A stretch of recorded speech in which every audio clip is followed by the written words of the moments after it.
Continuar a nossa série de estudos em Romanos, em Colossenses 1, e nós vamos ler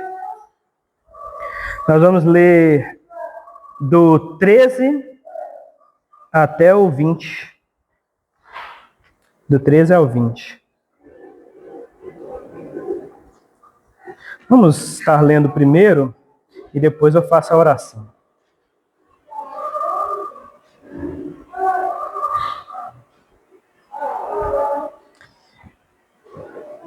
Então, Colossenses 1, de 13 ao 20.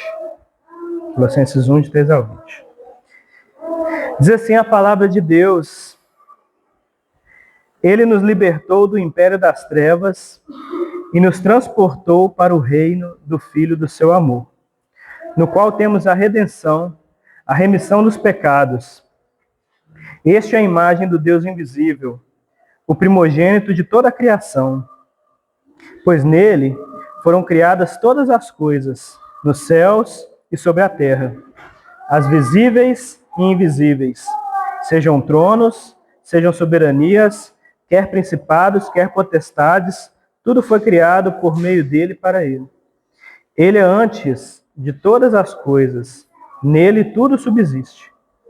Ele é a cabeça do corpo da igreja. Ele é o princípio, o primogênito de entre os mortos, para em todas as coisas ter a primazia, porque aprouve a Deus que nele residisse toda a plenitude, e que, havendo feito paz pelo sangue da sua cruz, por meio dele, reconciliasse consigo mesmo todas as coisas, quer sobre a terra, quer nos céus. Só até aí, vamos orar? Santo Deus querido, obrigado, Pai, por mais uma vez o Senhor poder nos, digamos, de forma graciosa, nos permitir ouvir a Tua palavra, nos permitir estudar a Tua palavra, conhecer a Tua palavra, e através disso, Senhor, Te conhecer e podermos adorar ao Deus que agora, antes não, mas agora é conhecido por causa da Tua palavra revelada. Então, Senhor, nós queremos ter contato com o Senhor, que é quem o Senhor é de verdade. A Tua igreja precisa disso, o Senhor o sabe muito bem. Então, Senhor, o que nós imploramos é que o Senhor, através do Seu Santo Espírito, derrame sobre nós o conhecimento e a realidade do Senhor para nós, para que nós possamos, ao ter contato com quem o Senhor é de verdade, possamos, Senhor, te adorar aquilo que conhecemos em Ti.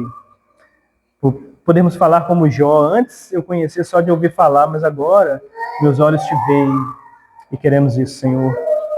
Faça isso em nós, em nome de Jesus. Amém.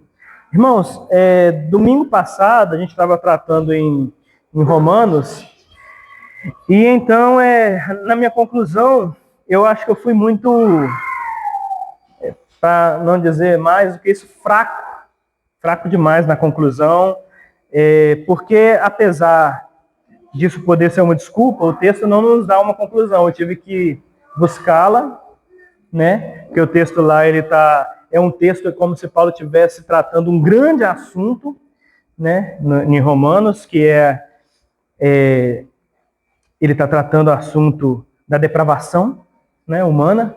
Então é muito texto, sem apresentar o evangelho a princípio, né? Porque parte do evangelho é a depravação, né? Então, mas a gente não pode num culto, a gente não pode deixar de concluir com o evangelho como solução para a nossa depravação, né?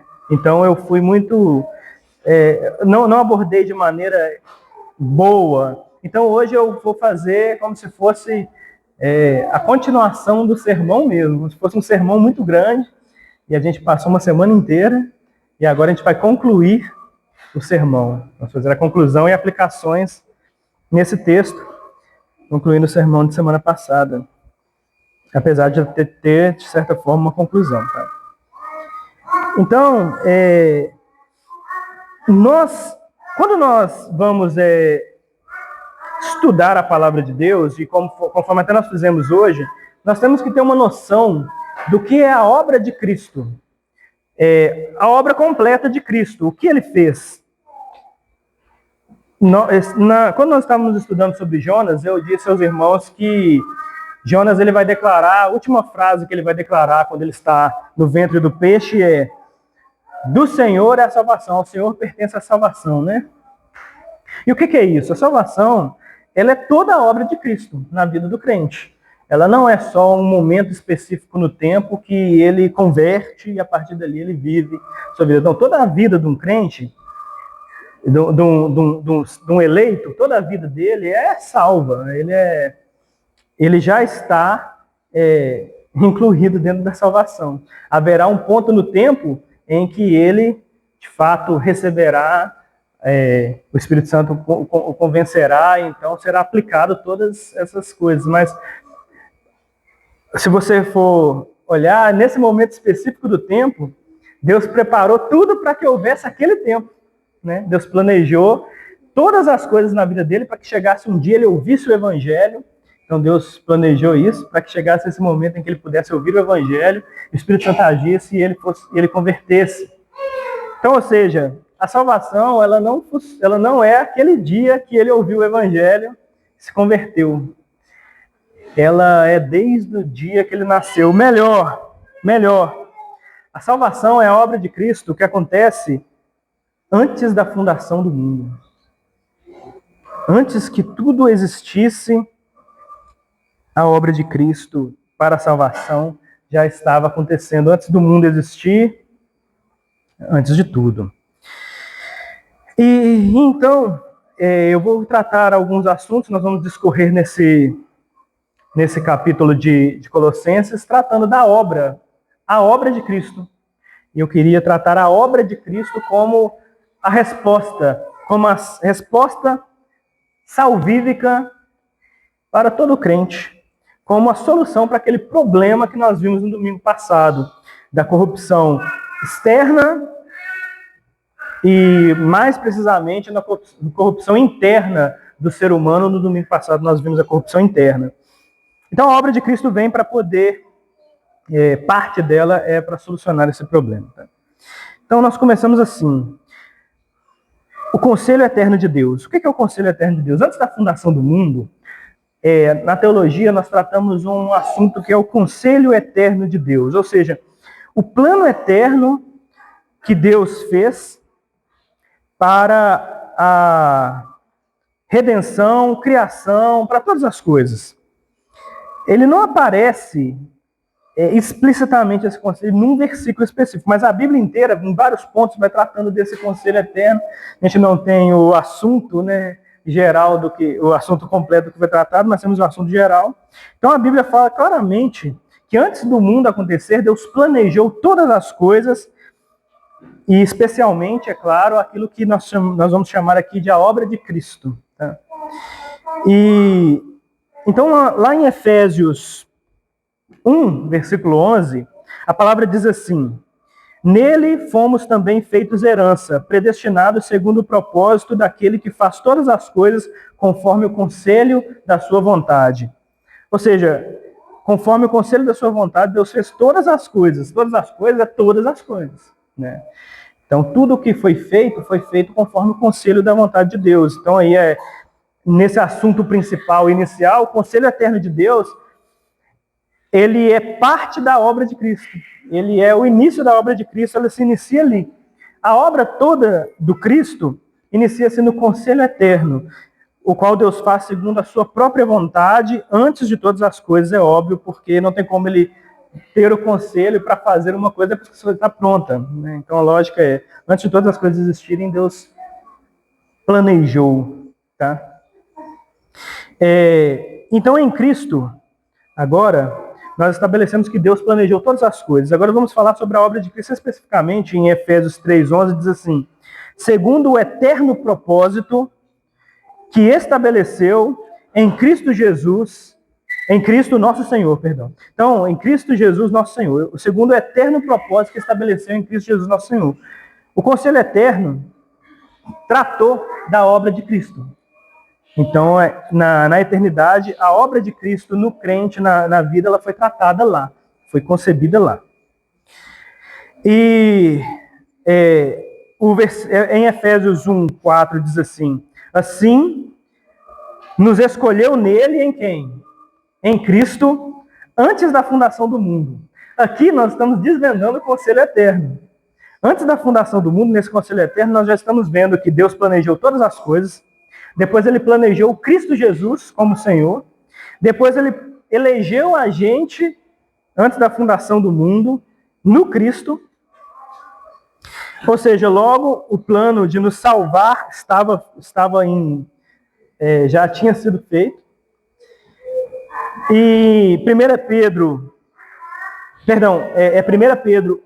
1:20, isso mesmo, diz assim: conhecido com efeito antes da fundação do mundo, porém manifestado no fim dos tempos por amor de vós. O quê? O plano da cruz. O plano da cruz foi conhecido antes da fundação do mundo e depois manifestado nos tempos por amor de nós. Então, até a cruz estava planejada antes da fundação do mundo. Eu disse todas, mas aqui eu vou especificá-las. Todas já estão incluindo tudo, mas nós vamos especificar claramente o que a Bíblia diz a respeito do plano de Deus, como todas as coisas vão caminhar. Então, Jesus agora como cordeiro, isso foi ele como cordeiro. E aqui é um ponto que eu quero que vocês guardem. Jesus como o cordeiro de Deus, que tira o pecado do mundo. Apocalipse 13:8 diz assim: ele é o cordeiro que foi morto desde a fundação do mundo. Ele é o cordeiro que foi morto desde a fundação do mundo. Ou seja, antes do mundo existir, Jesus já é descrito no conselho eterno como o cordeiro que foi morto desde a fundação do mundo. A cruz e ele como o cordeiro que tira o pecado do mundo já estava decidido. Sabedoria eterna de Deus. No livro de Provérbios 8:22 e 23 diz assim: o Senhor me possuía no início de sua obra, desde a eternidade fui estabelecida. Quem? A sabedoria de Deus. Está falando sobre a sabedoria de Deus. Então o livro de Provérbios 8:22 e 23 diz que o Senhor possuía sabedoria e que toda a sabedoria que existe foi estabelecida antes da fundação do mundo, da eternidade, né? Da eternidade. E agora, um texto que é muito pouco citado, mas ele é muito forte também, é o 2 Timóteo 1:9, que diz assim: que nos salvou e nos chamou com santa vocação, e vou continuar, conforme a sua própria determinação e graça, que nos foi dada em Cristo Jesus antes dos tempos eternos. Então, ou seja, Deus nos chamou, nos salvou, conforme a sua própria determinação, aquilo que ele determinou, e a graça que foi dada, a graça em Cristo, antes dos tempos eternos, antes do mundo existir, de tudo acontecer, parte da obra de Cristo irmãos, nos salvar, chamar, vocacionar, e explicitamente, isso determinado a graça. A graça, por mais que ela não é uma coisa do Novo Testamento. A graça foi determinada e aplicada a nós antes da fundação do mundo em Cristo Jesus, na pessoa de Cristo Jesus.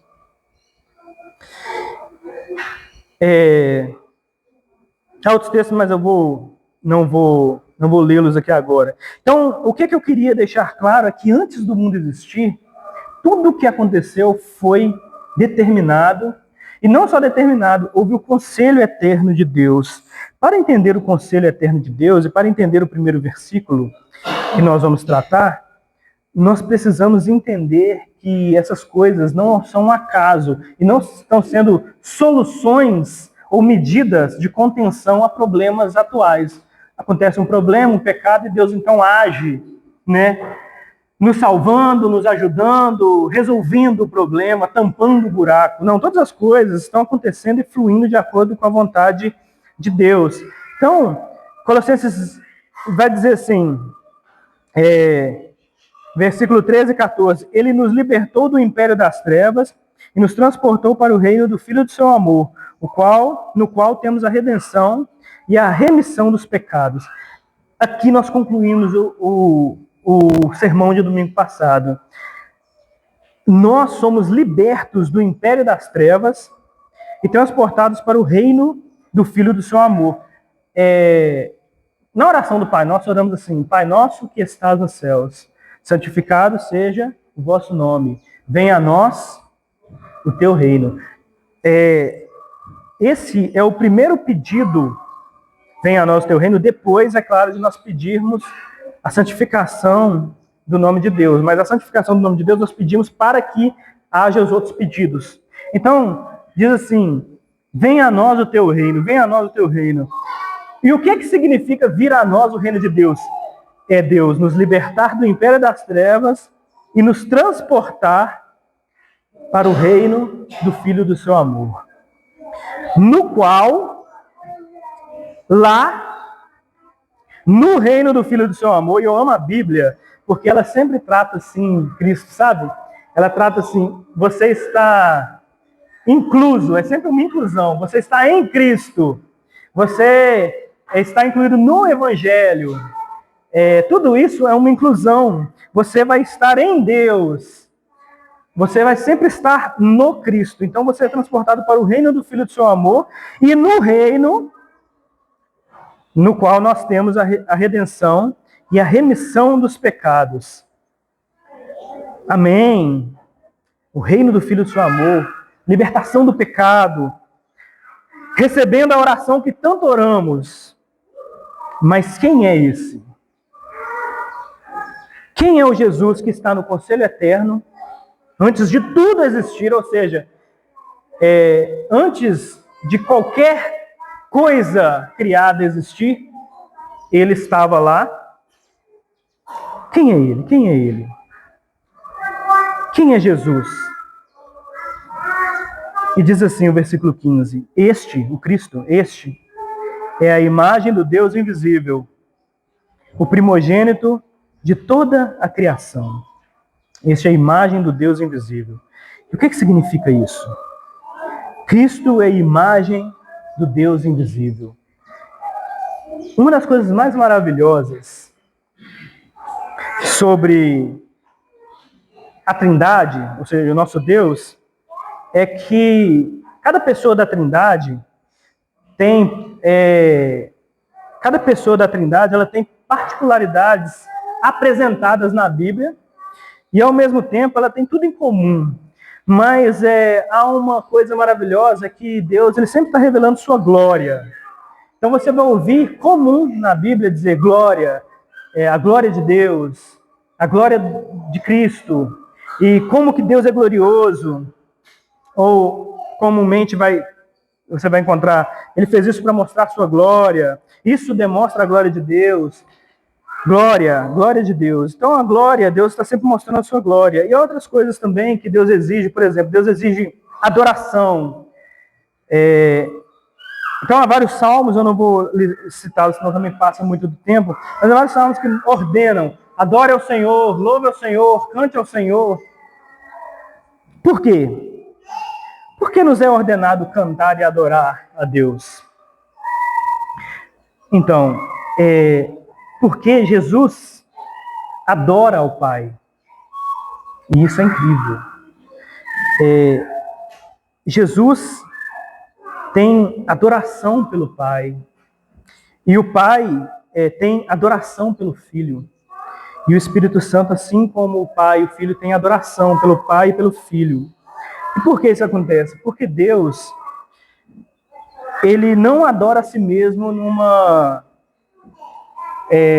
adoração corrupta como o ser humano, que adora a sua própria imagem e quer que outras pessoas adorem a sua imagem porque ele tem um ego egocêntrico. Não. O que acontece é que no conselho eterno, Jesus Cristo foi escolhido no conselho eterno, e isso aí nós não sabemos porquê ou como se deu, mas ele foi escolhido para ser a imagem de todas as coisas. Em qual sentido? Jesus é a imagem plena do Deus eterno. E diz assim, este é a imagem do Deus invisível, o primogênito de toda a criação. A palavra primogênito aqui, por mais que no nosso estado atual de coisas, né, nossa língua, nossa cultura, pareça ser um filho primogênito, primeiro filho, ela tem mais a ver com herança e propriedade. O filho primogênito ou o primogênito recebe a herança, ele é dono, ele é herdeiro. Ela pertence a ele como ela pertencia ao pai, da mesma maneira ela pertence ao filho. Então tem a ver com isso.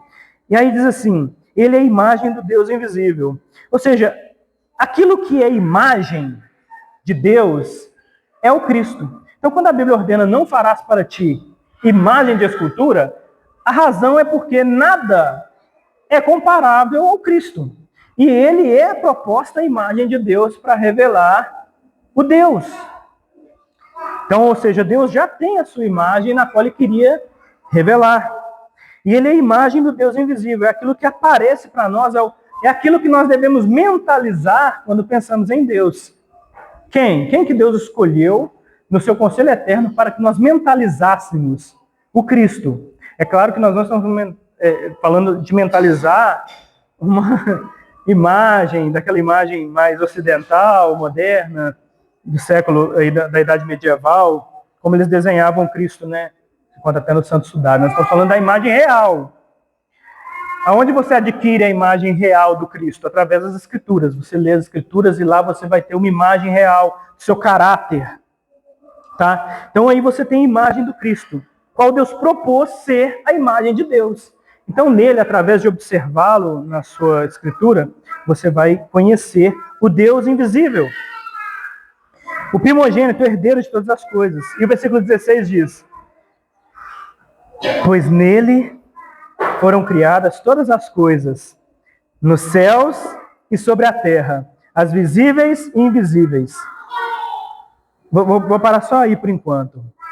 Depois nós vamos abordar as outras coisas.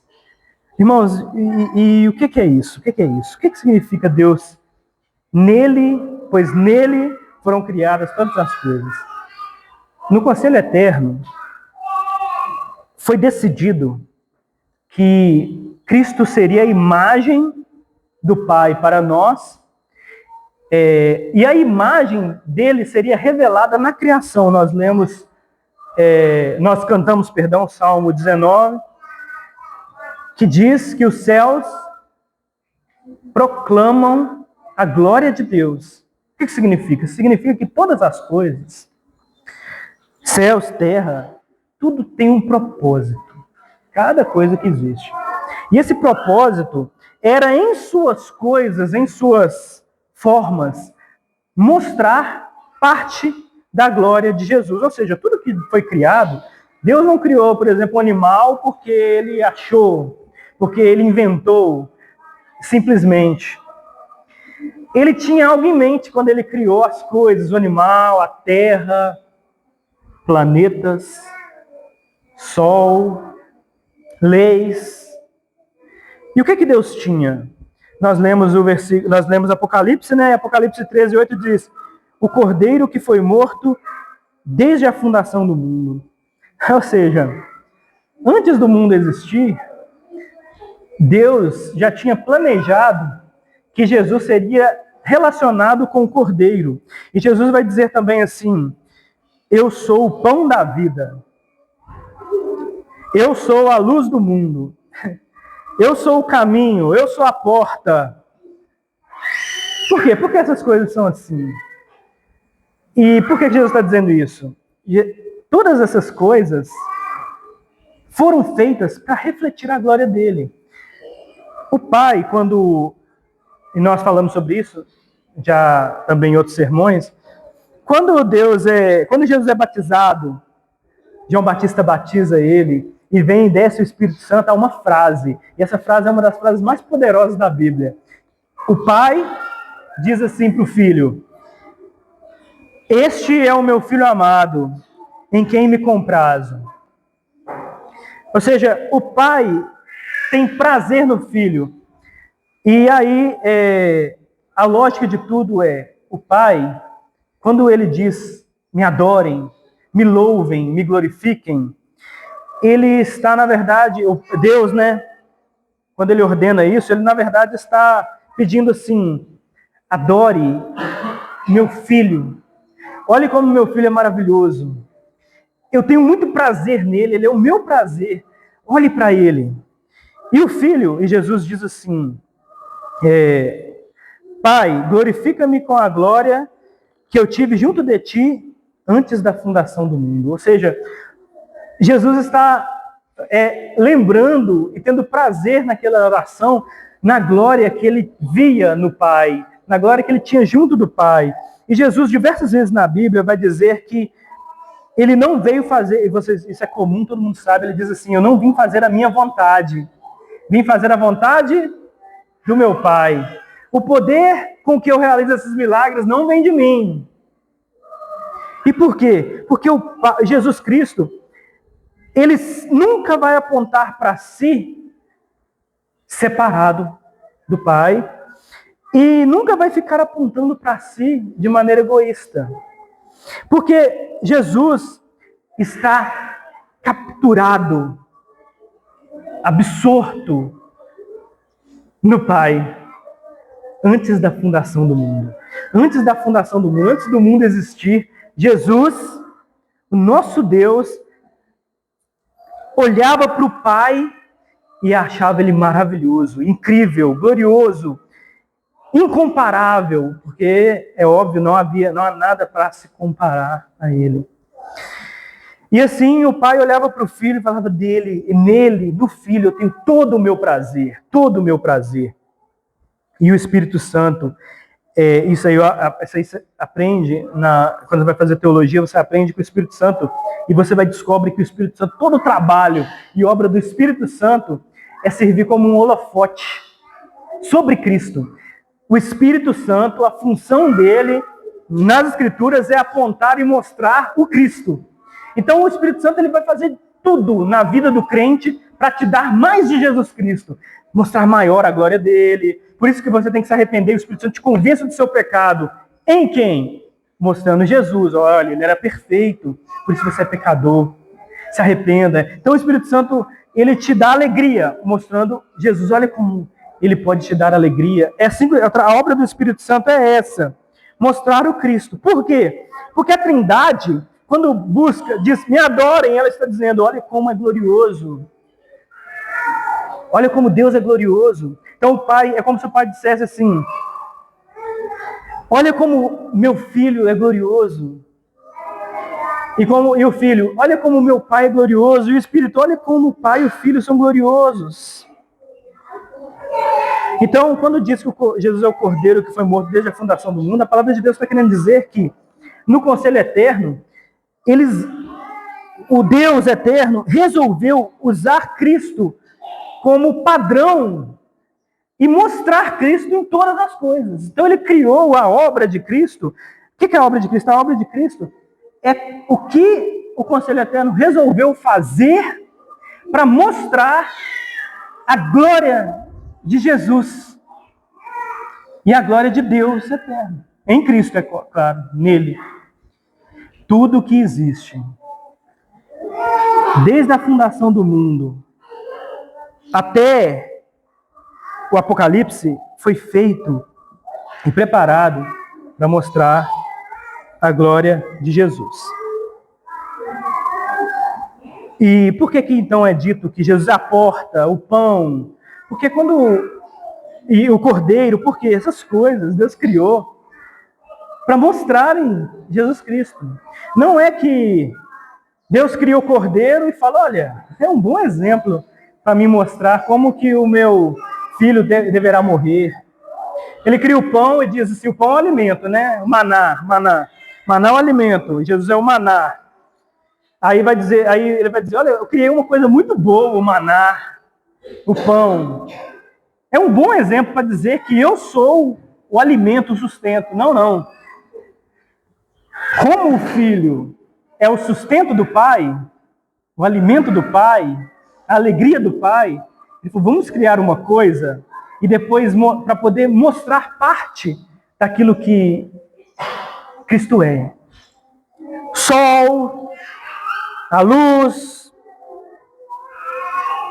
os átomos, galáxias, leis físicas. Então o texto vai continuar dizendo assim, ele diz, pois nele foram criadas, pois nele em quem? Em Cristo, ele é o padrão, nele foram criadas todas as coisas, nos céus, sobre a terra, as visíveis e invisíveis, sejam tronos, sejam soberanias, quer principados, quer potestades, tudo foi criado por meio dele e para ele.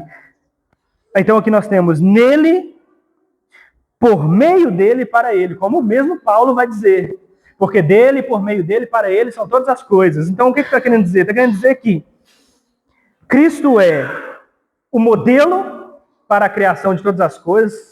O Pai estava impressionado e maravilhado com a obra com quem Cristo é. E então ele quis revelar isso na criação.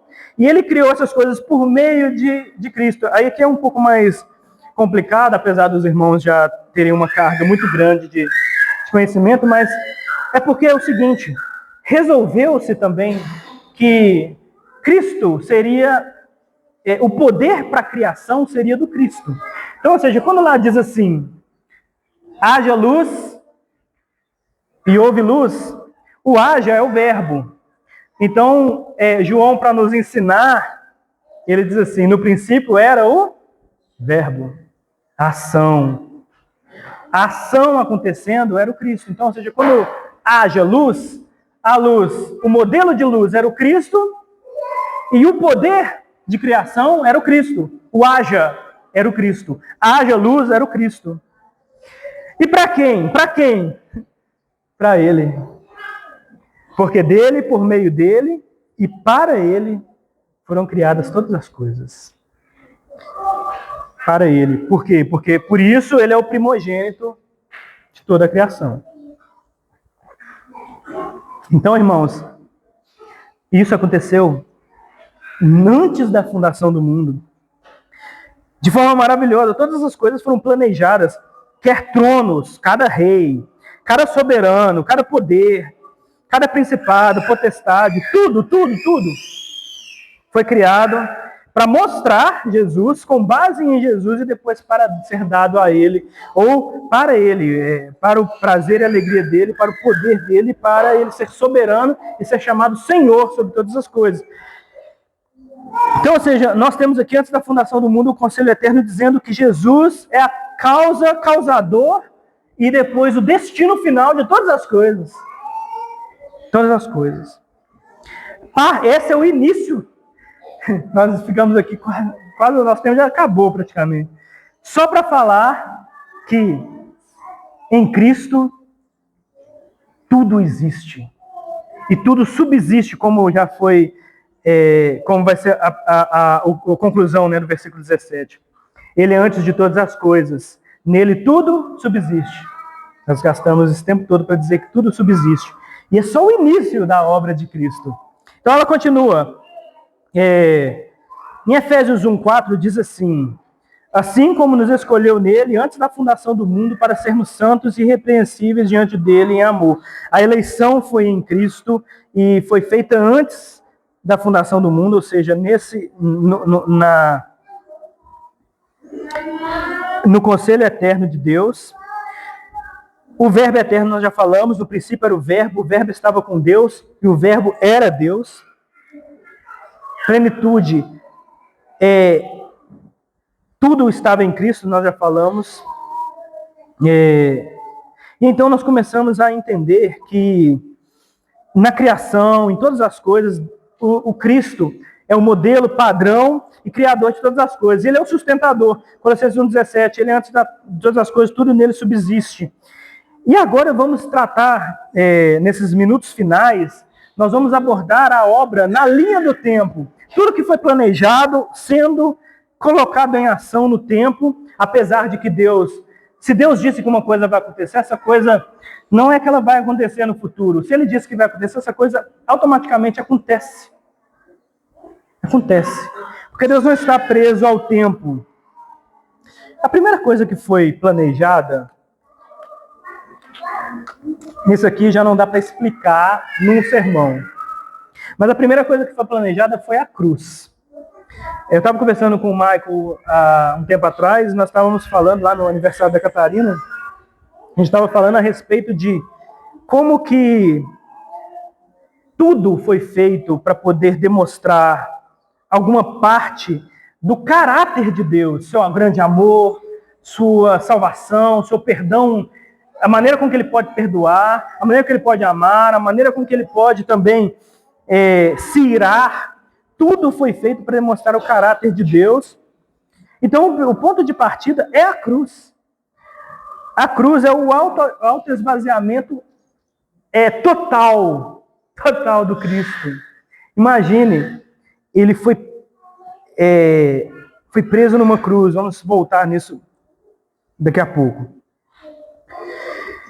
Então, tudo foi feito a partir da cruz. Então, a queda, em Gênesis 3,15, que diz assim: porém, inimizade entre ti e a mulher, e entre a tua descendência e o teu descendente, esse te ferirá a cabeça e tu lhe ferirás o calcanhar. A queda é parte da obra do Cristo. A queda ela não é um acidente que ocorreu. E aí Deus, como eu disse, teve que remediar. A queda, ela é parte da obra de Cristo, e é parte principal, através dela, dessa coisa horrível que é a queda. A queda, nós não podemos nunca dizer, apesar dela ser maravilhosa em alguns aspectos, como que ela foi terrível, terrível. Por quê? Porque Deus queria demonstrar essa coisa terrível. Ele queria demonstrar como que estar separado de Deus é horrível. Então veio a queda. Mas a queda demonstra uma coisa maravilhosa: o Cristo. E como que ele virá, o descendente, e os judeus, com o passar do tempo, eles foram escrevendo muita literatura. E essa literatura, em alguns desses textos, eles diziam que por que as mulheres, os judeus e tal, os hebreias, sempre se alegravam em ter um filho primogênito homem, quando vinha um filho primogênito homem. Isso era uma descendência, chama de descendência cultural. Era porque, como a promessa foi feita de que o descendente viria de uma mulher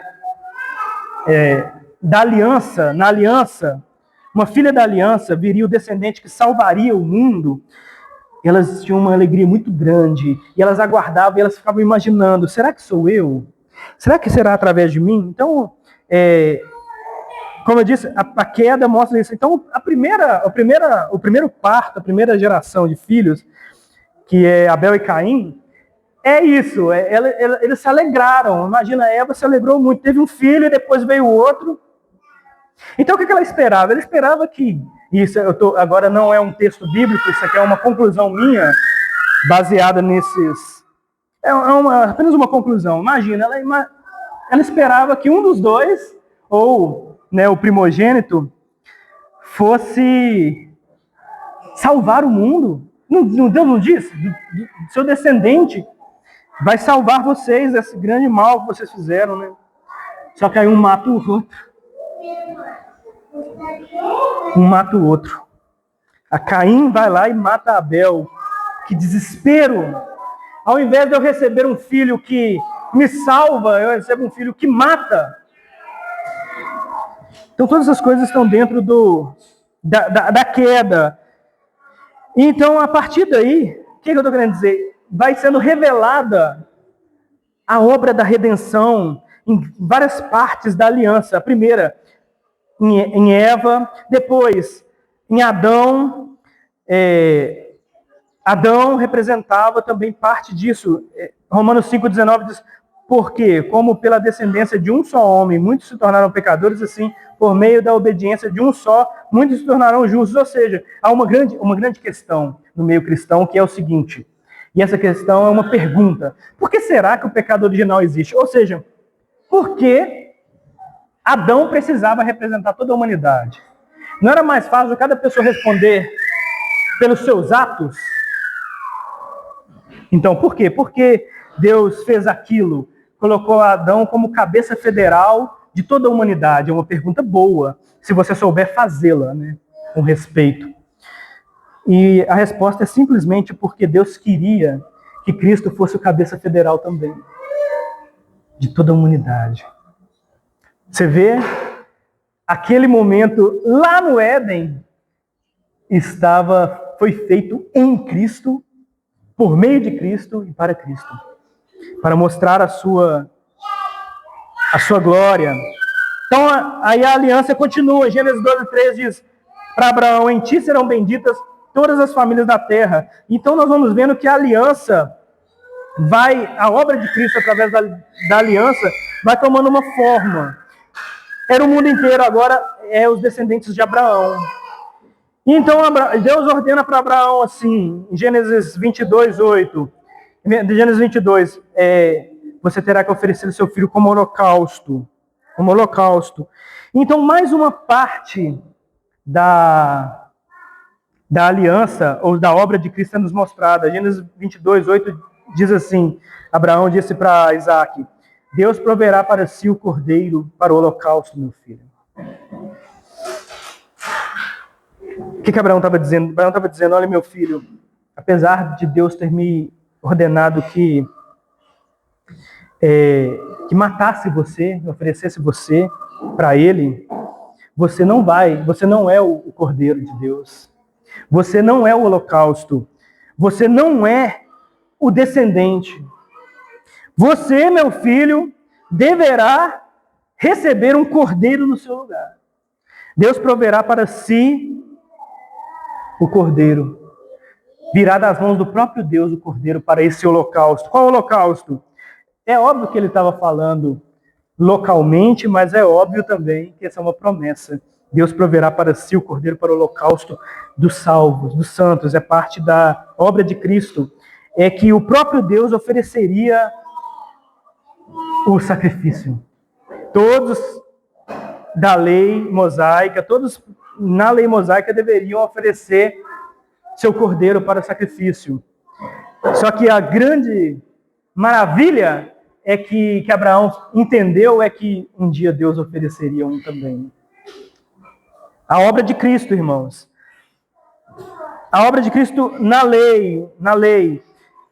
Jesus é o mediador prometido da lei. Então, Deuteronômio 18:15 diz assim: o Senhor teu Deus te suscitará um profeta no meio de ti, de teus irmãos, semelhante a mim, a ele ouvirás. Então, Moisés estava prometendo que viria um profeta um dia.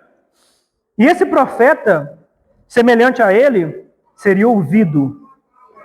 Ele seria a mediação da lei. Aí o sacrifício... Então, Levítico 17:11, continuando na lei.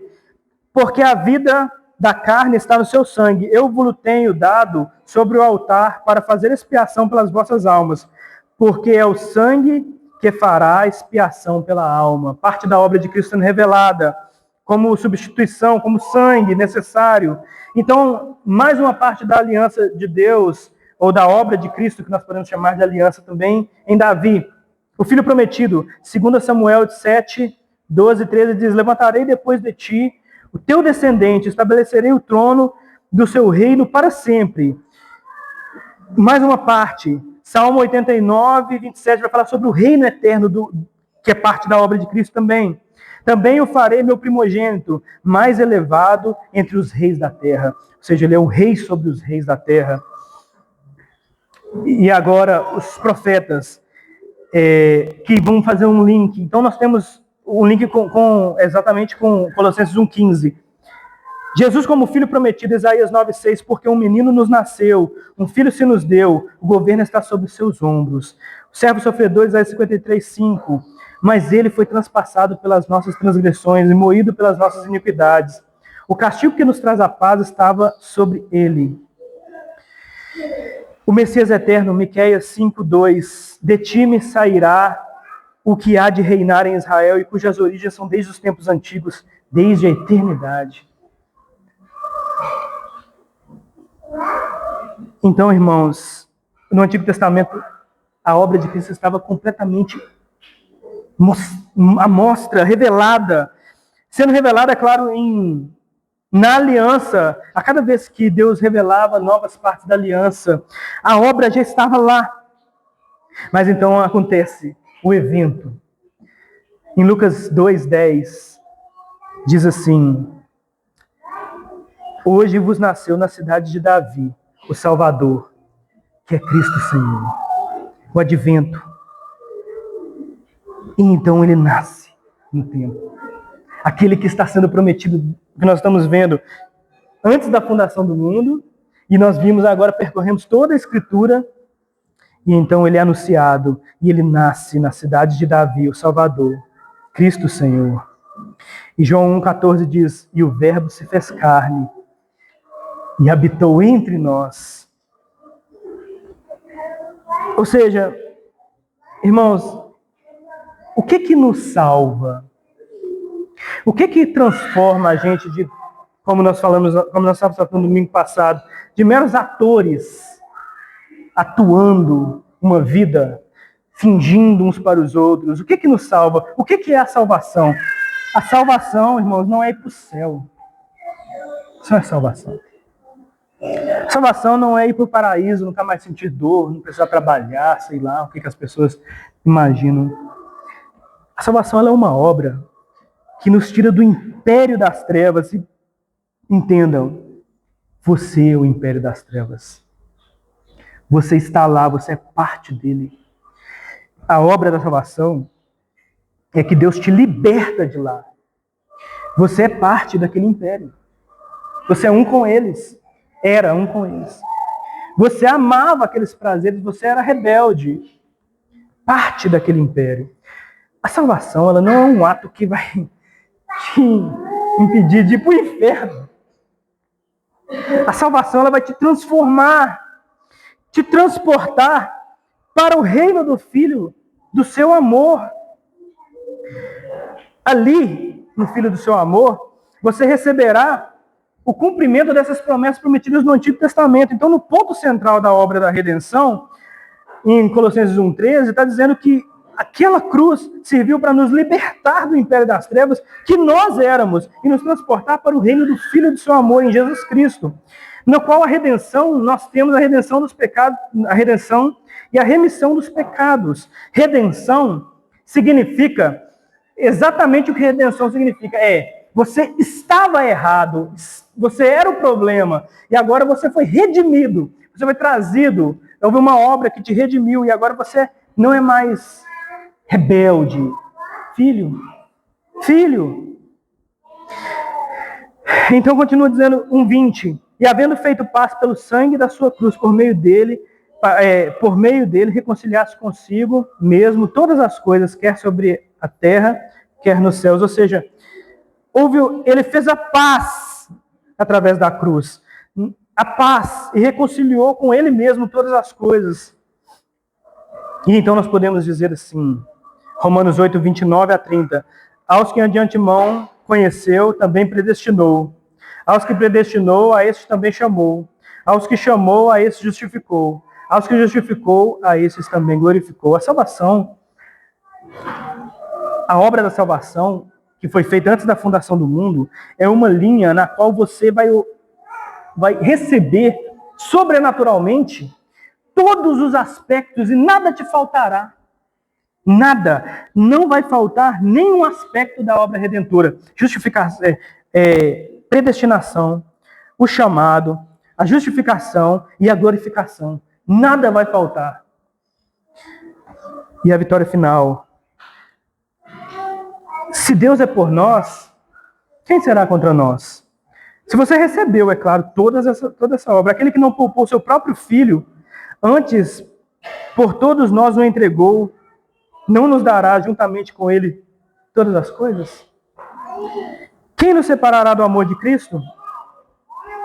Porque eu estou bem certo de que nem a morte, nem a vida, e aí o texto vai dizer várias coisas, mas aí depois ele vai dizer, nem qualquer outra criatura poderá separar-nos do amor de Deus que está em Cristo Jesus, nosso Senhor. A obra nos colocou num lugar onde você é indestrutível. Você está em Cristo.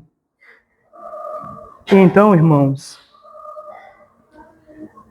as pessoas acham que, por exemplo, também o Conselho Eterno decidiu também somente as coisas terrenas, sabe? Então, o Conselho Eterno decidiu as coisas que iriam acontecer de Gênesis até Apocalipse, ou até o último dia nessa terra. Irmãos, o Deus que você serve, o Deus que eu sirvo, decretou todas as coisas que aconteceriam nessa terra, a morte de Cristo, a promessa de Cristo, a história, a cruz, mas ele também decretou a eternidade. Ou seja, quando você for para o céu, de fato, para esse lugar, e estiver morando lá anos após anos, cada minuto da sua vida foi decretada por Deus lá na eternidade. É esse Deus. A obra de Cristo, ela não encerra quando você morre e vai para o céu. E agora, a partir dali, você está livre para viver a vida sem, de certa forma, com o seu livre-arbítrio. Não. A obra de Cristo, ela é de eternidade a eternidade. Essa é a obra de Cristo. Essa é a conclusão. Se você é um cristão, e se essas coisas foram aplicadas a você, você foi eleito antes da fundação do mundo. Você foi criado. Você recebeu a promessa. Você viu ele na história. Você viu o ponto central, a cruz. E você vai estar com ele na eternidade. Na eternidade. Vamos ficar de pé para nós encerrarmos. Irmãos, se você é um cristão, a obra de Cristo é isso. Ela não é uma coisa que acontece um dia quando você acorda para a salvação. A obra da salvação, a obra de Cristo, ela aconteceu no ponto central, no início de tudo, e se estenderá até a eternidade. A obra de Cristo. Senhor Deus, nós somos gratos a Ti, porque o Senhor, de maneira maravilhosa, planejou todas as coisas. Ó Pai, e nos colocou, e nos transportou para o reino dos filhos do Seu amor, para que nós pudéssemos gozar a obra de Cristo, nos alegrarmos na obra de Cristo nesse mundo, e sermos confortados e consolados pela obra de Cristo nas nossas dificuldades, tristezas, nos alegrarmos na obra de Cristo, mas também, Senhor, na eternidade, onde nós veremos o Senhor, onde estaremos juntos de Ti eternamente, aproveitando a obra do Senhor. A obra do Senhor. Obrigado, Senhor, por ela. Obrigado, Senhor, por planejar tudo isso. Obrigado, Senhor, pela Sua grande salvação. Glória seja dada ao Seu nome. Amém.